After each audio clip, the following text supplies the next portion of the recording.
तुम लोगों का बाकी सब क्लास हो रहा है? कौन कौन सा क्लास हो रहा है अभी?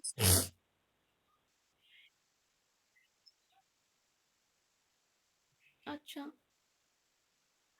और किसका और किसका होता है?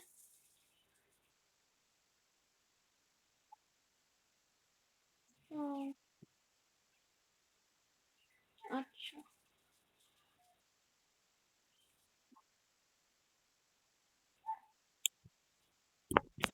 ओ, तो तुम लोगों को फिर से रिवीजन करना पड़ रहा है ना, सारा चीज हो गया, सारा फैकल्टी को रिवीजन करना पड़ रहा है। चलिए पूछे, तुम लोग का लेट से हुआ ना? अभी तुम लोग का एकेडमिक कैलेंडर दिखा रहा है, तुम लोगों का मिड सेम होगा मई, जून मंथ में। एकेडमिक जो कैलेंडर आया है, मतलब तुम लोगों का सिंगल क्लास चलेगा। और फोर्थ सेम का अलग क्लास चलेगा।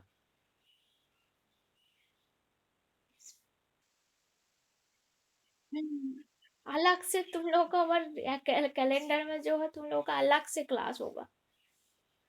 एक साथ में हो गया तो अच्छा है, नहीं तो तुम लोग को फिर से अलग से फिर फोर्थ सेम भी अलग से करना पड़ेगा। जैसे अभी जो रनिंग रेगुलर के साथ तुम लोग का फोर्थ सेम भी रेगुलर स्टार्ट हो गया तो अच्छा होगा।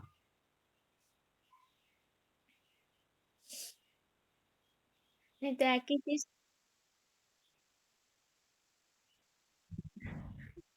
नहीं एक ही टीचर को दो बार सेम चीज पढ़ाना पड़ रहा है। तुम ही लोगों का क्लास में एक रेगुलर वाले को भी सेम चीज पढ़ाना पड़ेगा, तुम लोगों को भी सेम चीज पढ़ाना पड़ेगा।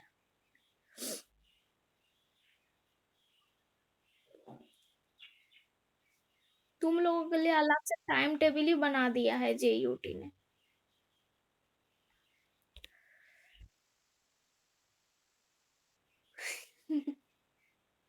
पर लेट हो जा रहा है ना, बाकी सब रेगुलर वाले का हो जा रहा है, तुम लोग लेट में चलोगे तो। वो लोगों का जब फास्ट मिड सेम, तुम लोगों का तब खत्म होने वाला है। जब फोर्थ सेम में वो लोग फास्ट मिड सेम देगा तब तुम लोगों का फास्ट मिड सेम स्टार्ट होगा इसका। तो लेट हो रहा है ना तुम लोग। हम्म। हाँ। हाँ, अभी लेट करके एडमिशन भी हुआ है।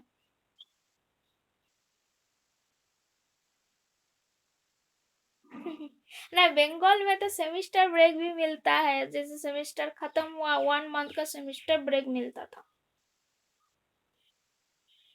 तुम लोग का सेमिस्टर ब्रेक तो कुछ नहीं दे रहा है। बस एक सेमेस्टर से एक सेमेस्टर का बैक बस गैप दे रहा है 1 वीक का ही। उसमें ही सब कुछ करो।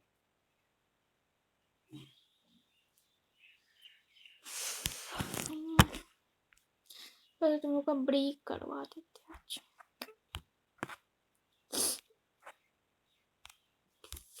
तुम लोग तो ब्रेक कितना साइज है सब तो पढ़ के आए होंगे ना। ब्रेक का क्या कौन सा साइज होता है? तो हाँ, किसको पूछने वाले थे, क्रिस्टल और क्रिस्टलाइन, राहुल ना, राहुल का हो। हाँ बोलो, क्रिस्टल क्या होता है, क्रिस्टलाइन क्या होता है?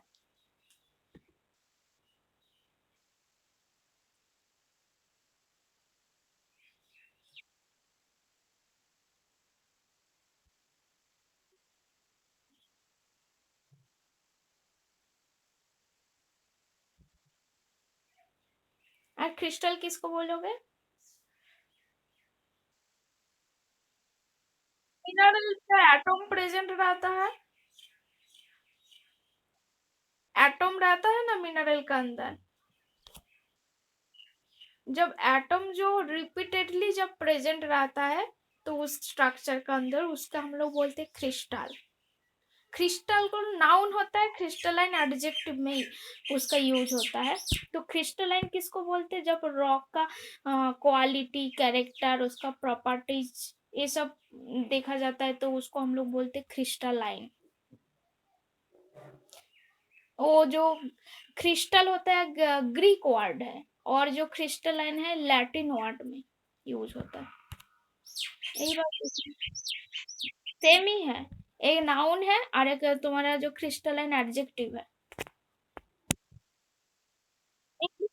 और उसका जो डेफिनेशन है, जो उसमें जब एटम जब उसमें प्रेजेंट रहता है ना, कॉन्स्टिट्यूट ऑफ द एटम्स, तो उसको हम लोग बोलते हैं क्रिस्टल। क्रिस्टल जब रॉक का अंदर जब एटम प्रेजेंट रहता है रिपीटेड मैनर में, एक रॉक का स्ट्रक्चर बनाता है, एटम रिपीटेड मैनर पे जब प्रेजेंट रहते उसको बोला जाता है क्रिस्टल।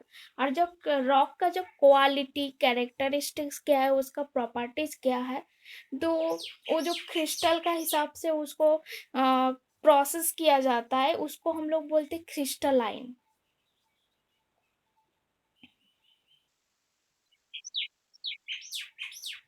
वो सब छोड़ो, बस तुम क्रिस्टल और क्रिस्टलाइन वही बस याद रखो, दूसरा चीज में मत जाओ और घुमा दोगे।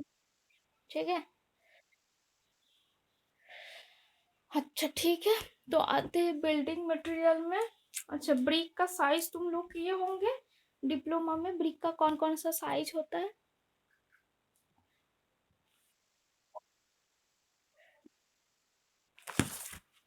तो नॉमिनल साइज, हम लोग स्टैंडर्ड साइज भी उसको बोलते हैं, कितना होता है उसका?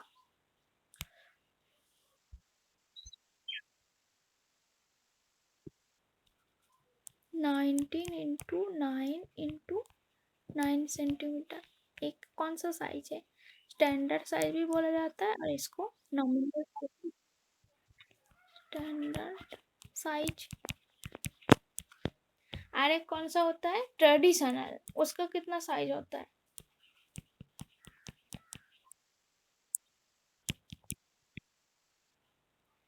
230 4 × 76 में होता है। और ब्रिक का अंदर, ब्रिक देखे होंगे, उसका बीच में एक नेम प्लेट रहता है, इसको हम लोग क्या बोलते हैं? इसको हम लोग बोलते हैं फ्रॉक। तो इसका कितना डायमेंशन होता है जनरली?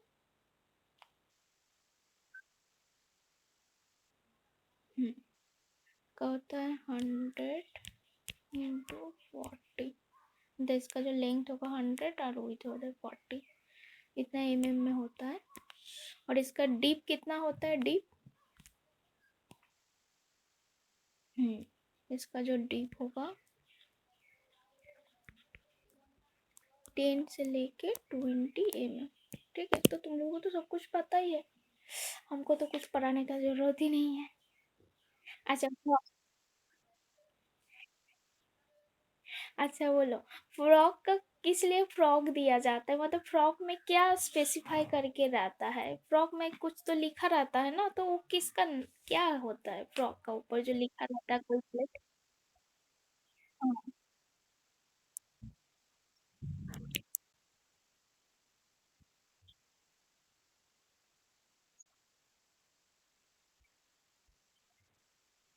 हम्म।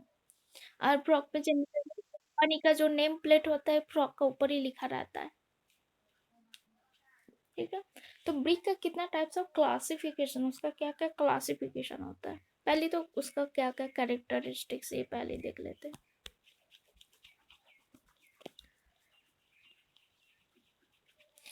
गुड ब्रिक का कौन कौन सा कैरेक्टरिस्टिक्स होना चाहिए? फर्स्ट होते है उसका साइज एंड शेप। साइज हमेशा यूनिफॉर्म साइज का होना चाहिए। और brick the should be the uniform size and the plane. The rectangular surface is the parallel side and the sharp the straight edges. तो edges straight होना चाहिए and the sharp होना चाहिए। और इसका कलर कैसा होता है? जनरली इसका जो कलर होता है यूनिफॉर्म डीप रेड और द चेरी कलर होता है। और यूनिफॉर्मिटी सेम प्लेस में जो उसका जो कॉम्पोजिशन होता है, केमिकल जो कॉम्पोजिशन होता है, केमिकल कॉम्पोजिशन उसका यूनिफॉर्मिटी में होता है। So the brick should have the uniform deep red or the cherry color as indicative of the uniformity in chemical composition and the sharpness of the burning of the brick। और उसका texture and the compactness कैसा होता है? Next आता है texture important है। The surface should not be the too smooth and to cause the slipping of the mortar. Generally तुम लोग देखोगे उसको टच करके उसका जो सरफेस स्मूथ नहीं होता है, थोड़ा रफली होता है ना,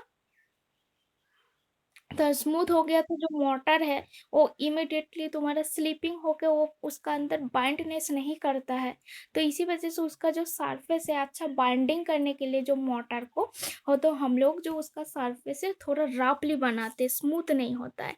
और the brick should have the pre compact and the uniform texture, उसका जो टेक्सचर यूनिफॉर्म होना चाहिए। And the fracture surface should not show the features holes grits and the lumps of the lime. उसके बाद देखो नेक्स्ट आता है hardness and the soundness. तो हार्डनेस क्या होता है? The bricks the should have the so hard, and that when the scratched by the fingernail no impression is made. तब कोई फिंगरनेल से तुम उसमें क्रैच करोगे, कोई इम्प्रेशन नहीं होना चाहिए, कोई लाइन नहीं ड्रॉ होना चाहिए उसके ऊपर, तो वो हार्ड होना चाहिए, हमारा जो ब्रिक है वो हार्ड होना चाहिए। और जब हम लोग टू ब्रिक्स, सपोज एक ब्रिक है और एक जो ब्रिक है, तो इसको दोनों आपस में जब इसको स्ट्राक करते हैं एक साथ में, और इस स्ट्राक करने पे इसका जो साउंड निकलता है वो मेटालिक साउंड होना चाहिए। When the two bricks are the struck together, a metallic sound should be the produced। मतलब दोनों ब्रिक को आपस में जब हम लोग इसको ठकराते हैं तो इसमें जो साउंड मेटालिक होना चाहिए। और इसका वाटर एब्जॉर्प्शन कैसा होना चाहिए, तो water absorption should not exceed 20% of is the dry weight when kept in water for the 24 hours. ठीक है, जो वाटर का जो एब्जॉर्प्शन है वो मेरा 20%, जब उसका जो ड्राई वेट से उसका जो वेट होगा अब वाटर एब्जॉर्प्शन के बाद जो 24 आवर्स के बाद, तो उसका जो weight generally not exceed the 20% of is the dry weight. उसका एब्जॉर्प्शन टेस्टिंग होता है इसलिए। तो नेक्स्ट आता है क्रॉसिंग स्ट्रेंथ। तो crushing strength should not be the less than the 10 Newton per mm square। Our brick earth should be the free from the stone, clanker and the organic matter। So generally characteristics of the good brick जो होता है उसका ये सब characters होना जरूरी है। ठीक है, तो उसका क्वालिटी अच्छा है तो उसको हम लोग यूज कर सकते हैं। इसके बाद यह तक जो क्रॉसिंग स्ट्रेंथ होता है, कोई भी जो गुड अच्छा क्वालिटी वाले जो ब्रिक होता है उसका crossing strength should not the less then 10 Newton per mm square।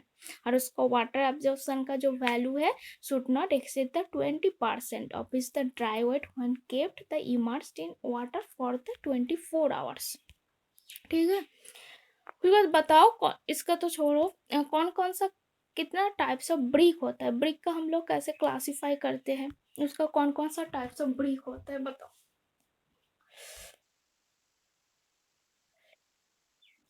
हाँ, क्या कौन कौन सा होता है। हाँ, तो 4 टाइप्स हो रहा है। तो फर्स्ट क्लास जो ब्रिक है, तो फर्स्ट क्लास ब्रिक का कौन कौन सा कैरेक्टरिस्टिक्स होता है।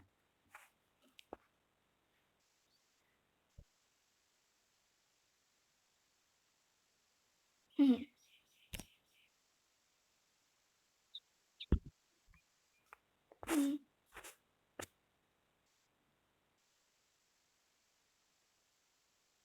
20% से ज्यादा नहीं होना चाहिए उसका जो वाटर एब्जॉर्प्शन का वैल्यू, नॉट ग्रेटर देन 20%। और बताओ और कोई।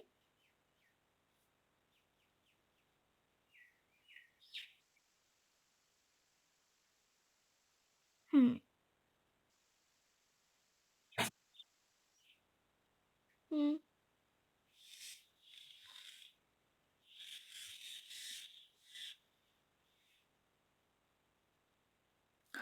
देखो फर्स्ट क्लास जो ब्रेक होता है, एक चीज है जो वाटर एब्जॉर्प्शन का जो वैल्यू होता है ना वो 12 से 15% का बीच में होता है। 12 से लेके 15% का बीच में होता है, इसीलिए इसका नाम फर्स्ट क्लास ब्रेक है। तो इसका वाटर एब्जॉर्प्शन का कोई डिफरेंस होता है, जैसे फर्स्ट क्लास सेकंड क्लास का अलग अलग उसका वाटर एब्जॉर्प्शन का वैल्यू है।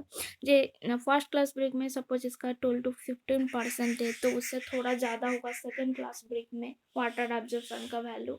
उसके बाद थर्ड क्लास ब्रिक में उससे थोड़ा ज़्यादा होगा, फोर्थ क्लास में उससे और भी ज़्यादा होगा। तो इसी हिसाब से फर्स्ट क्लास ब्रिक जो होता है, फर्स्ट क्लास ब्रिक इसका जो कलर होगा डीप रेड, एंड जो है गुड क्वालिटी जो ब्रिक का जो कैरेक्टरिस्टिक्स होता है वो होता है deep red, cherry and the copper colour का जनरली इसका होता है। The surface should be the smooth and the rectangular with the parallel sharp and the straight edges and the square corner होता है। This should be the free from the flaws crack and the stone and this should have the uniform texture होता है। No impression should be left on the brick when the scratch is made by the fingernail. The fractured surface of the brick that should not show the lumps of the lime. The metallic and the ringing sound should the come when the two bricks are the struck against each other. इसका water absorption का कितना value होता है 12 to 15% of is the dry wet when the immersed in cold water for 24 hours. The crushing strength of the brick that should not be less than 10 Newton per mm square. ऐसे कम नहीं होना चाहिए. और the limit value of the difference of ये सब value दिया हुआ है टेस्टिंग करके. तो इसका कहाँ कहाँ हम लोग यूज करते हैं फर्स्ट क्लास ब्रिक को. तो first class bricks are the recommended for the pointing the exposed the face work in the masonry structure the flooring and the reinforced brick works. तो इस सब में हमारा जनरली फर्स्ट क्लास ब्रिक का use होता है. जो आरसीसी का स्ट्रक्चर हो, जहाँ पे वॉल बनाना हो मेसोनरी का, वो सब में हम लोग फर्स्ट क्लास ब्रिक का यूज करते हैं. उसके बाद नेक्स्ट आता है सेकेंड क्लास ब्रिक. तो बताओ सेकेंड क्लास ब्रिक का फर्स्ट क्लास ब्रिक से क्या क्या डिफरेंस होता है, इसका क्या क्या प्रॉपर्टीज है सेकेंड क्लास ब्रिक का.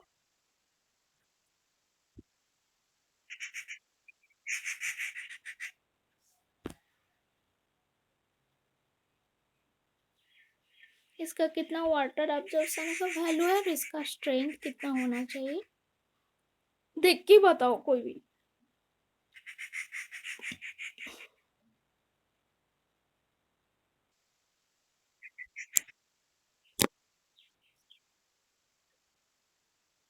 हम्म.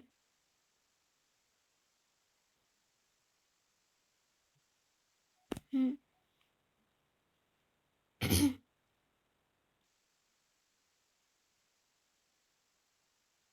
हम्म. हम्म.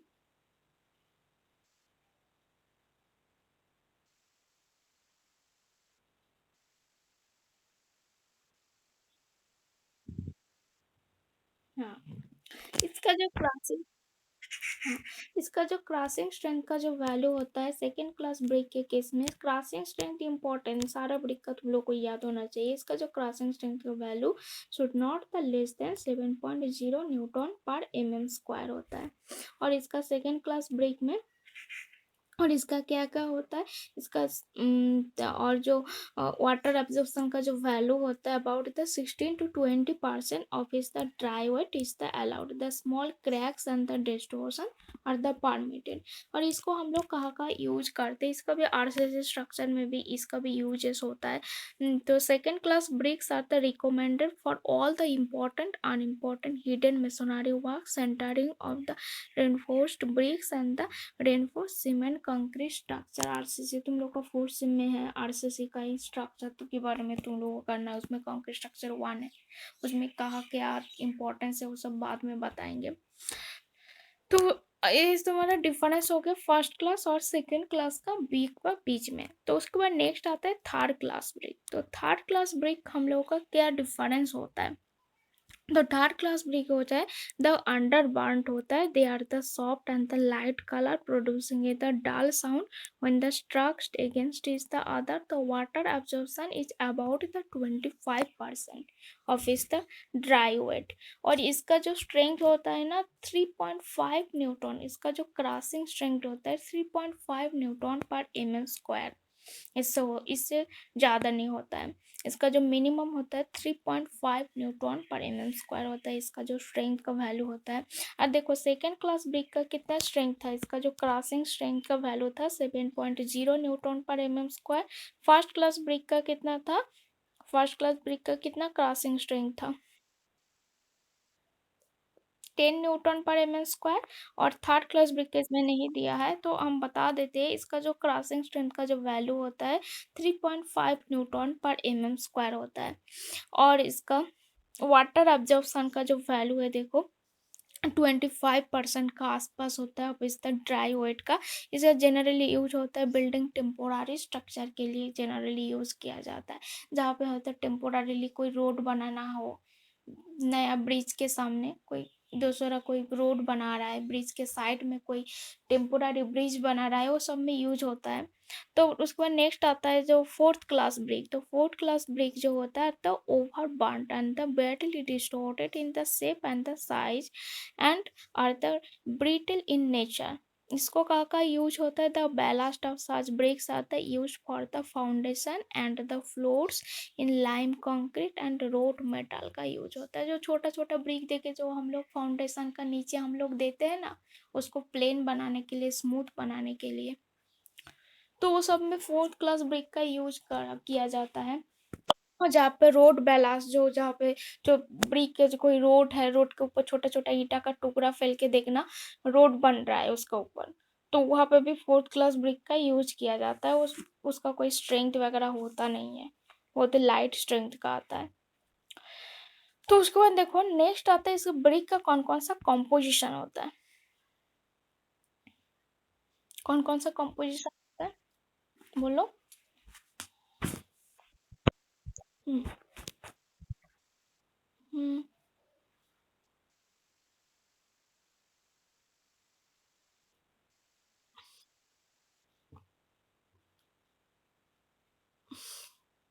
हम्म। तो देखो सिलिका, सिलिका ब्रिक का अंदर कौन सा काम करता है, जो हम लोग सिलिका देगी कि वो जो ब्रिक का कौन कौन सा कॉन्स्टिट्यूट, उसको कितना परसेंटेज होता है, उसका हिसाब से हम लोग का जो ब्रिक बनता है। तो सिलिका का क्या इम्पोर्टेंस होता है, जो सिलिका होता है, सिलिका मेरा ब्रिक में प्रेजेंट रहता है 50 to 60%। ये क्या प्रोवाइड करता है, ब्रिक का shape and the increase the cohesion between the particles. तो पार्टिकल्स का अंदर वो कोइजन बनाता है, मतलब एक पार्टिकल और एक पार्टिकल से अच्छे से बॉन्ड बनाता है। तो ये जो सिलिका होता है, सिलिका हम लोगों को ब्रिक का shape and the increase the cohesion between the particles. और इसको हम लोग एक्सेस परसेंटेज ऑफ सिलिका हम लोग ब्रिक में यूज किए तो वो मेरा जो ब्रिक होता है वो लेस कोइसिव एंड द ब्रिटलनेस हो जाता है। जो ब्रिक होगा इसको हम लोग एक्सेस परसेंटेज में हम लोग सिलिका को यूज करते हैं, तो जो ब्रिक होता है वो लेस कोइसिव होता है एंड द ब्रिटल होता है। तुम लोग बाद में ये सब नोट्स पढ़ लेना, हमने समझा दे रहा है शॉर्ट शॉर्ट में। तो सिलिका मेरा जो ब्रिक होता है उसमें 50 to 60% प्रेजेंट रहता है। वो क्या प्रोवाइड करता है, provide the shape and increase the cohesion between particles. देखो इंपॉर्टेंस हमने पॉइंट शॉर्ट में बता देते हैं। ये क्या करता है, provide provide shape and increase increase cohesion between particles।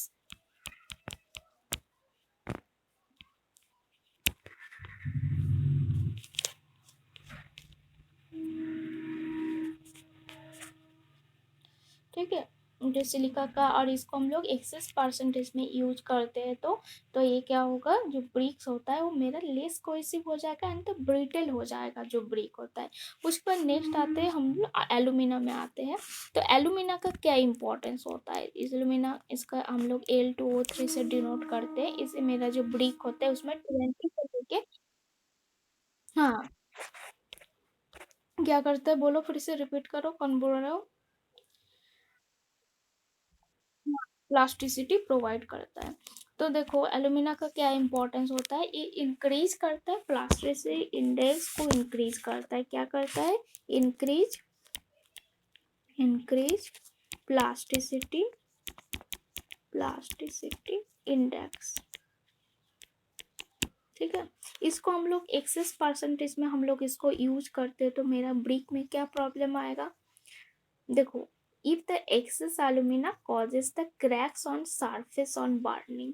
जो सरफेस में जो क्रैक हम लोगों को देखने मिलेगा ब्रिक का, जब बर्निंग होगा, जब ब्रिक को हम लोग बर्निंग करेंगे तो उसका सरफेस में क्रैक आ जाता है। उस क्यों, किस लिए आएगा, जब हम लोग एक्सेस परसेंटेज एलुमिना यूज करेंगे। तो बहुत मतलब हम लोगों को जो एलुमिना उसमें मिक्सिंग करना है तो 20 से लेके 30% का बीच में यूज करना है। इससे हम लोग ज्यादा परसेंटेज में यूज करते हैं तो जो मेरा जो ब्रिक होता है बर्निंग के टाइम उसमें क्रैक आ जाता है।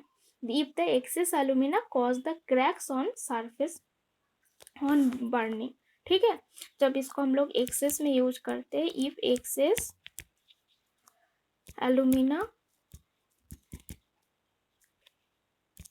alumina cause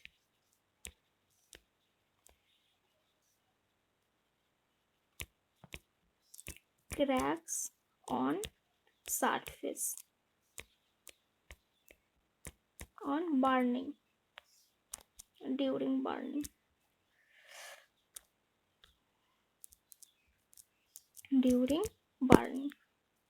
ठीक है, याद रहेगा एल्यूमिना का क्या इंपॉर्टेंस है और इसको हम लोग एक्सेस परसेंटेज में यूज करते हैं तो इसका क्या डिफॉल्ट हो सकता है ब्रिक का अंदर। उसके बाद नेक्स्ट आता है मेरा लाइम। लाइम किस लिए यूज होता है?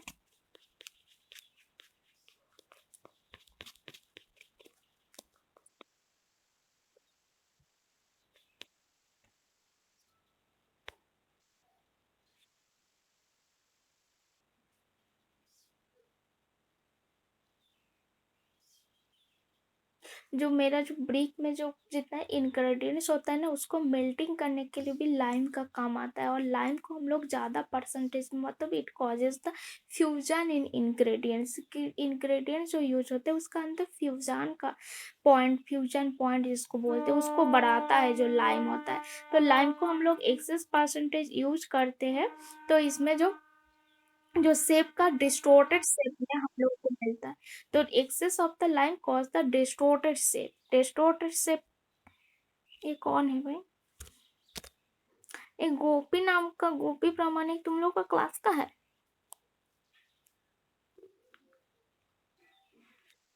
गोपी प्रामाणिक लिखा है।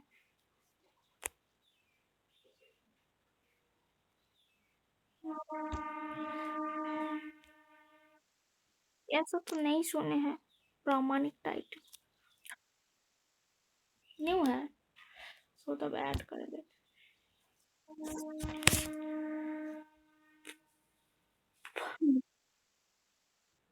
आज एडमिशन खत्म हो गया? अभी भी एडमिशन चल रहा है क्या?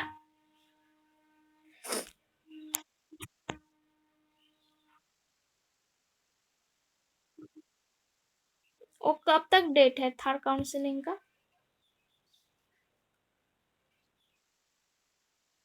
अभी भी चल रहा है?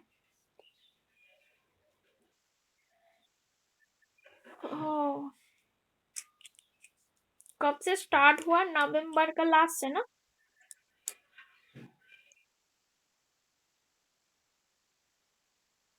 ओपन चल रहा है अभी?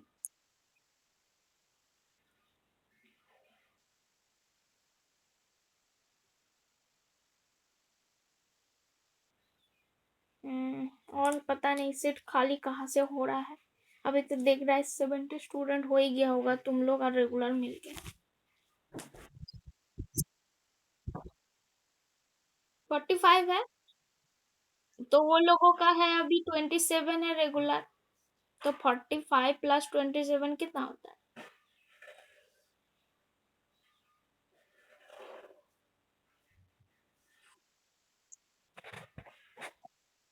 तो 70 हो गया ना? इस तो हम लोगों के साथ नहीं पढ़ोगे?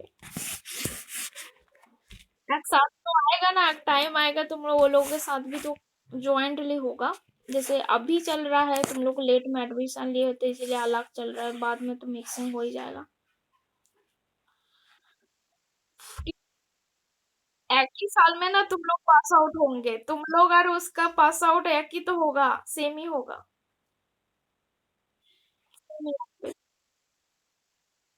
हाँ तुम लोग वो लोग को प्रमोट कर दिया तो तुम लोग को भी प्रमोट ही कर देगा।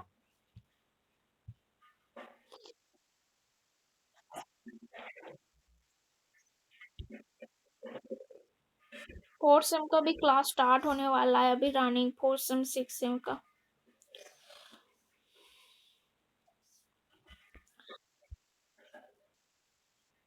22 मार्च से अभी एकेडमिक कैलेंडर में दिखा रहा है पाजी से।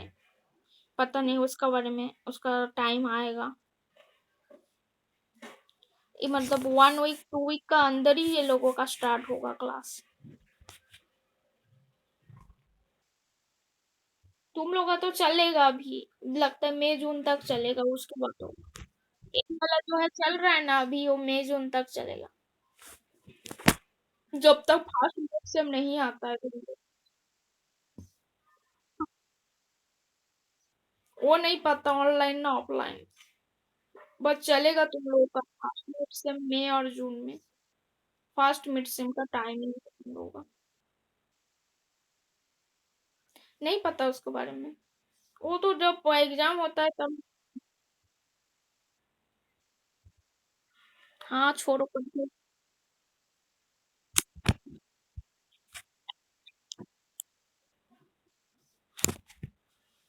वो लोग को तो रेगुलर वाले का तो प्रमोट कर दिया जा रहा है, थर्ड सेम और फिफ्थ सेम।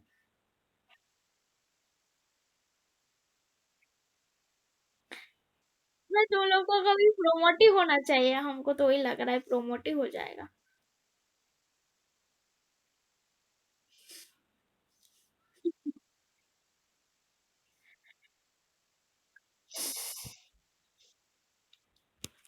चलो ठीक है, कोई बात नहीं, जो होता है अच्छे के लिए होता है, जो हो रहा है उसको पॉजिटिव मन।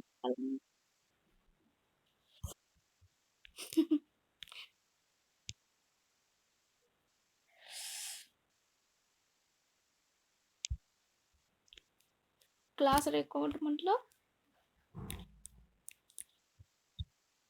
सब रिकॉर्डिंग होता है सबका क्लास। उसके बाद बताओ, आयरन ऑक्साइड आ रहा है नेक्स्ट में, आयरन ऑक्साइड। आयरन ऑक्साइड यहाँ पे नहीं दिया, but iron oxide mixing Fe2O3, इसका जो हम लोग Fe2O3 का केमिकल क्या नेम है बताओ, तो तुम लोग केमिस्ट्री में तो पढ़े होंगे। क्या बोलते हैं Fe2O3 को? दो नाम होता है, आयरन का दो है। एक Fe2O3 होता है और एक होता है Fe3O4। तो Fe2O3 को क्या बोलते हैं?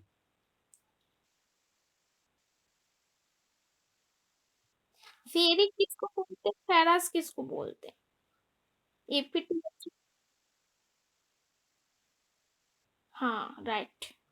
Fe2O3 फेरिक ऑक्साइड, तो ये जो मेरा कंपोजिशन होता है ब्रिक में प्रेजेंट रहता है, तो इसका जो होता है 5 to 6% का अंदर प्रेजेंट रहता है। ये हम लोग को ब्रिक में क्या प्रोवाइड करता है, कोई बताओ?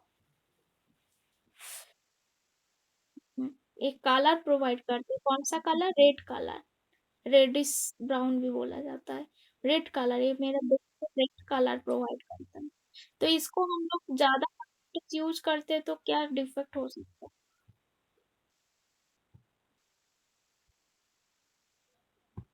अच्छा, एफ्लोरेसेंस क्या होता है, तुम लोग पढ़े हो एफ्लोरेसेंस? क्या होता है?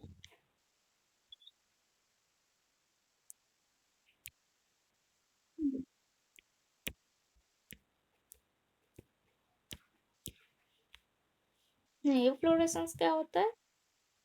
हाँ, जो ब्रिक का कोई मेसोनरी वॉल देखोगे ना, मेसोनरी वॉल का अंदर कोई भी तुम लोग कोई भी स्ट्रक्चर में देखोगे, मतलब जब जो मेरा मेसोनरी वॉल होता है ना, उसमें व्हाइटिश कलर का थोड़ा थोड़ा स्पॉट आ जाता है वॉल पे। मतलब बस ब्रिक का ही मेसोनरी वॉल, मतलब ब्रिक का ऊपर ही आता है बहुत छोटा, मतलब उसको हम लोग पिक्चर में नेक्स्ट क्लास में दिखाएंगे, जो वॉल के ऊपर व्हाइटिश वाला कलर का आ जाता है, जो मेरा ब्रिक को वीकनेस कर देता है। तो ये जनरली हम लोग जो आयरन ऑक्साइड भी ज्यादा परसेंटेज यूज करते हैं, तो ये फ्लोरेसेंस आने का इसका भी चांस हो जाता है। तो इसीलिए इसका जो परसेंटेज होता है 5 to 6% का अंदर होना चाहिए Fe2O3 का। तो एफ्लोरेसेंस जो मेरा जो ब्रिक का जो वॉल होता है, किंग ब्रिक का कोई भी स्ट्रक्चर देखोगे, उसके ऊपर जो व्हाइटिश कलर का स्पॉट आ जाता है, उसको हम लोग बोलते हैं एफ्लोरेसेंस।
अच्छा, तुम लोगों ने कोई अटेंडेंस लिया हो फर्स्ट क्लास का?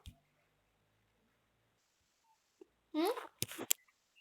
ले लिए ना, तो हमको ना व्हाट्सएप कर देना, व्हाट्सएप नंबर पता है ना, हमको व्हाट्सएप कर देना। जी।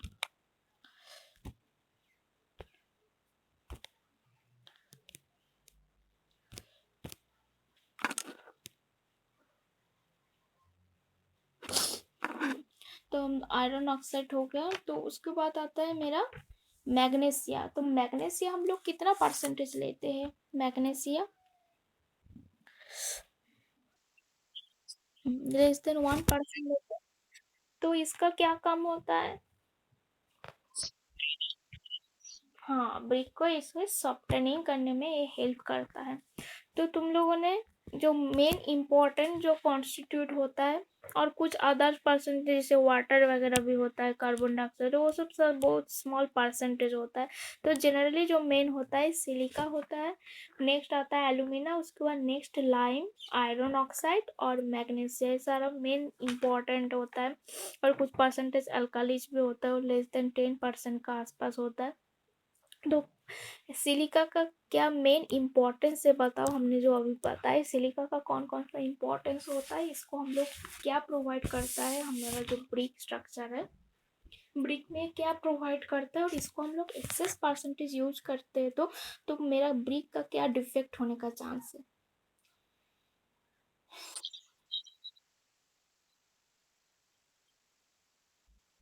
हम्म।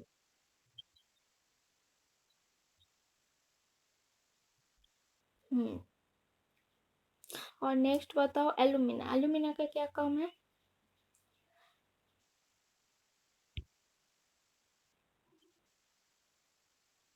हम्म। और इसको। हम्म। हम्म। उसका नेक्स्ट होता है लाइम, लाइम क्या काम करता है?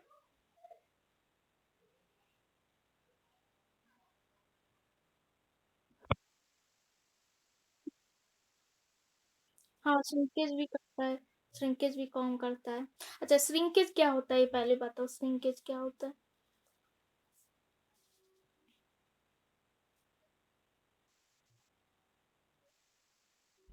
तो ये कौन सा रीजन की वजह से श्रिंकेज होने का चांस होता है?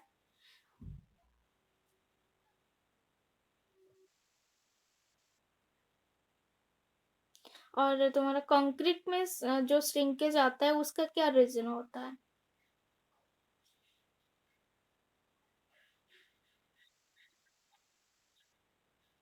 वाटर का काम भी होता है। उसमें देखो नेक्स्ट आता है आयरन ऑक्साइड, आयरन ऑक्साइड का क्या काम होता है?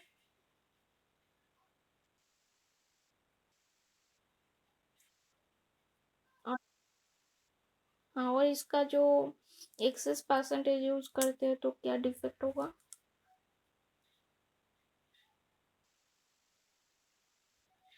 एफ्लोरेसेंस को कॉज होता है। इसको हम लोग जब एक्सेस परसेंटेज जब आयरन ऑक्साइड यूज करते हैं तो ये कॉजेस करता है एफ्लोरेसेंस। एफ्लोरेसेंस इंपॉर्टेंट है पॉइंट। तो उसके बाद देखो, इसको और भी और एक होता है, इसको हम लोग एक्सेस परसेंटेज में यूज करते हैं तो जो ब्रिक का कलर ब्लू कलर हो जाता है। जो आयरन ऑक्साइड को हम लोग एक्सेस परसेंटेज में यूज करते हैं तो ब्लू कलर फॉर्मेशन हो जाता है। तो हम लोग को ब्रिक का कलर रेड रखना है। तो इसके एक्सेस में इफ्लोरेसेंस भी होता है, आयरन ऑक्साइड को हम लोग जब एक्सेस परसेंटेज यूज करते हैं। उसके बाद नेक्स्ट आता है मैग्नीशिया। मैग्नीशिया का क्या इंपॉर्टेंस है? सॉफ्टनिंग, हाँ ठीक है। अच्छा, तुम लोगों को जो हमने नोट्स जो गूगल क्लासरूम में प्रोवाइड करके रखा हुआ है जो रेगुलर वाले का, तुम लोग उसको देख पा रहे हो नोट्स को? क्योंकि तुम लोग बात बात देख पा रहे हो ना, तब तो उसी से ही नोट्स वगैरह से देख लोगे, और हमको अपलोड करने का जरूरत नहीं है। हाँ, उसी से डाउनलोड कर लो। ठीक, आज सिलेबस तो सबको पता ही होगा। सिलेबस है ना, यूटी का साइट में जाना, उसमें सबका सिलेबस दिया हुआ है फर्स्ट से लेके 8। हाँ ठीक है, तब कोई दिक्कत नहीं है। और तुम्हारा जो इसका बिल्डिंग मटेरियल कंस्ट्रक्शन का बुक लाइब्रेरी से इशू की?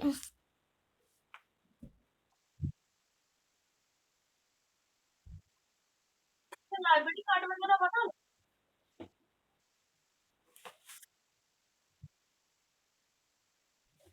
लाइब्रेरी आके लाइब्रेरी कार्ड तो बना लोगे? लाइब्रेरी में आने से वो जो मैडम रहती है वो दे देती है ID card. Madam king sir कोई भी, वो आईडी कार्ड दे देती है।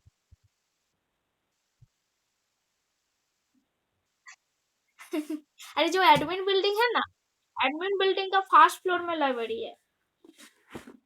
और तुम लोग ना बिल्डिंग का, अच्छा कोई बात नहीं। देखो बिल्डिंग मटेरियल का तुम लोग को बुक खरीद के भी रख सकते हो, इसको होगा ही लगता है तुम लोगों के पास है ना। कौन सा बुक फॉलो किए थे डिप्लोमा में?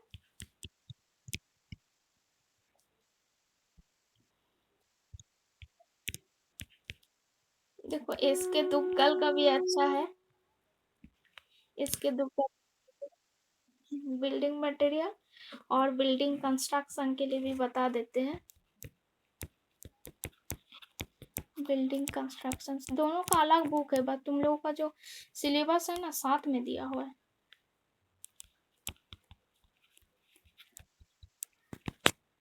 लेंदी बड़ा वाला सिलेबस बना है। तो इसका जो होता है तुम्हारा बता देते हैं।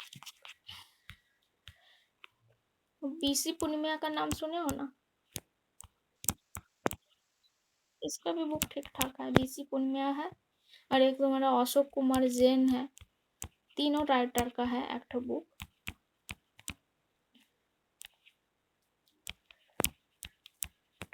और एक अरुण कुमार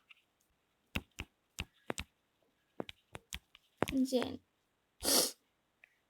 इस तीनों राइटर का एक बुक बिल्डिंग कंस्ट्रक्शन, इसको उठा लेना।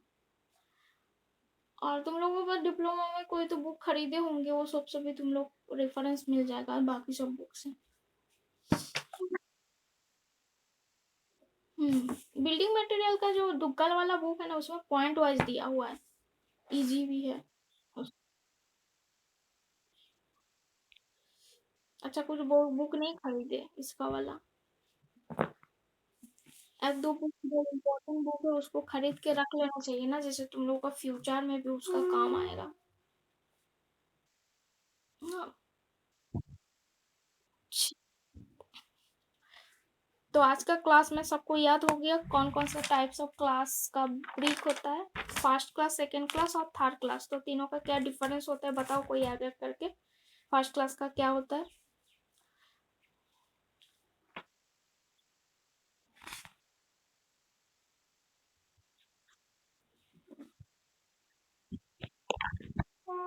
हम्म,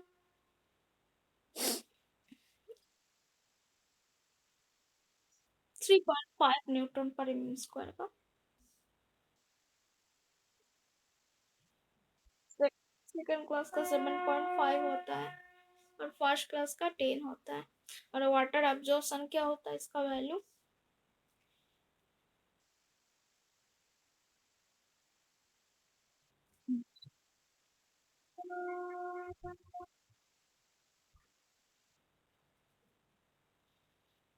और इसका कौन सा किसका कौन सा कलर का आता है?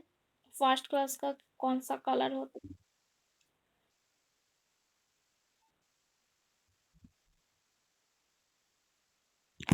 हम्म, थोड़ा रेडिश येलो रहता है। और इसका जब दोनों ब्रिक को हम लोग स्ट्राक करते हैं कौन सा साउंड आता है फर्स्ट क्लास, सेकेंड क्लास और थर्ड क्लास?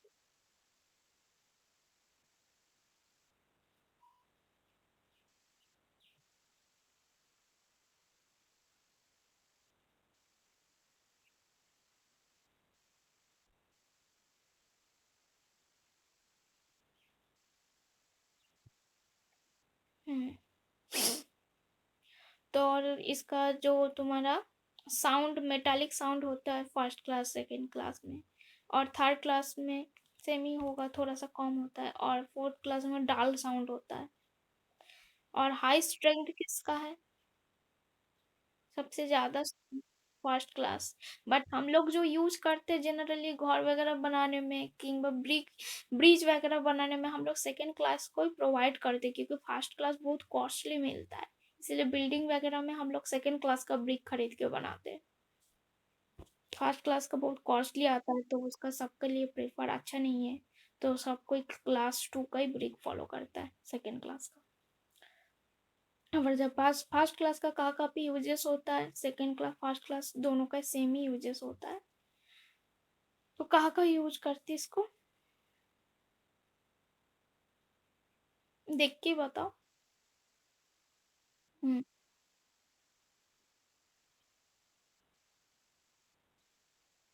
हम्म।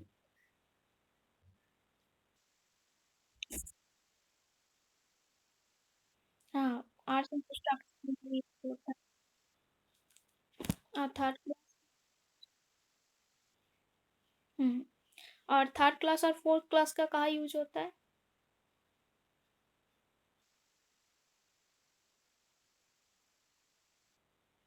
टेम्पोररी स्ट्रक्चर, देखो सपोज कोई जगह में ब्रिज बन रहा है, ठीक है। हाँ, टेम्पोररी स्ट्रक्चर में जनरली हम लोग थर्ड क्लास ब्रिक को यूज करते हैं। फाउंडेशन फाउंडेशन वगैरह तो फोर्थ क्लास का यूज करते थे, जहाँ पे रोड वगैरह में जो छोटा छोटा ईंटा का जो टुकड़ा वगैरह बिछाया जाता है ना, उसको थोड़ा हार्ड बनाने के लिए, वो सब में भी वो फोर्थ क्लास का यूज हो जाता है। तो थर्ड क्लास में तो जहाँ पे टेम्पोरारी स्ट्रक्चर बनता है, जैसे सपोज तुम्हारा जो कोई ब्रिज बन रहा है रिवर के ऊपर, ठीक है। तो उस ब्रिज बनते टाइम जो उतना टाइम किसी को तो जाना आना भी करना पड़ेगा। तो जाना आना करने के लिए क्या करता है ना सब, गवर्नमेंट से उसको टेम्पोरारी स्ट्रक्चर का ब्रिज बना देता है बगल से। उसके बाद में उसको तोड़ के नया वाला ब्रिज को यूज किया जाता है, जब नया वाला ब्रिज कंप्लीट हो जाता है। तो वो सब के लिए वो सब थर्ड क्लास ब्रिक का यूज कर देता है। ठीक है, इतना तक समझ में आ गया सबको? ठीक है, तब नेक्स्ट क्लास में मैन्युफैक्चरिंग और ब्रिक्स करवा देंगे, कैसे फॉर्मेशन होता है और उसका क्या क्या डिफेक्ट है।